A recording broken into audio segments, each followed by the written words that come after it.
I always thought I was brave. Alone in the house, the darkness never bothered me much. But that was before last night. It was a typical evening, the kind where the silence in your home becomes almost too loud. I went through my usual bedtime routine, brushed my teeth, washed my face, and settled into bed.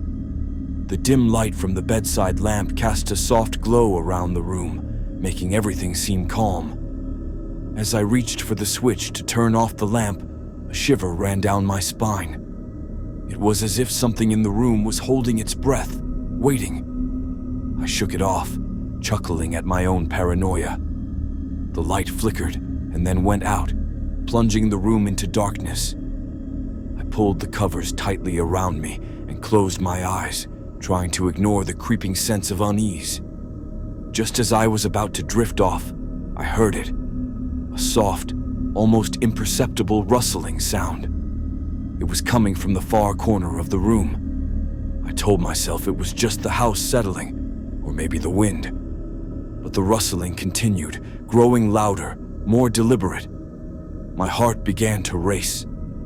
I fumbled for the light switch, but it was so dark I couldn't find it. The room felt like it was closing in on me. Then I heard it, a whisper. It was faint, but unmistakable. "I'm right here." The voice was so close, it sent a jolt through me. I felt the hairs on the back of my neck stand on end. My breathing quickened. I wanted to turn on the light to see what was making that sound, but fear kept me frozen. The whispering grew louder, more insistent. "Turn on the light. Turn on the light."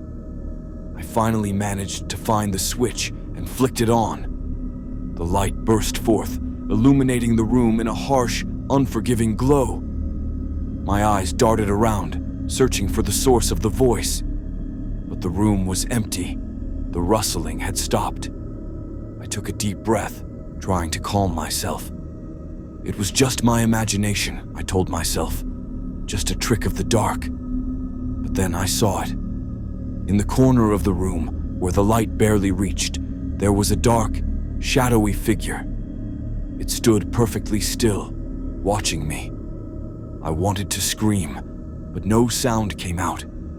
The figure slowly moved closer, and I realized that I was not alone. The darkness wasn't gone. It was just waiting for the light to go off again. That night, I left the lamp on. I couldn't bring myself to turn it off again, not after seeing what I saw. Sometimes when I'm alone and the light is on, I can still feel that shadow lurking, waiting for me to turn it off. So if you're ever in a room alone and you hear a whisper in the dark, remember this: some lights are best left on.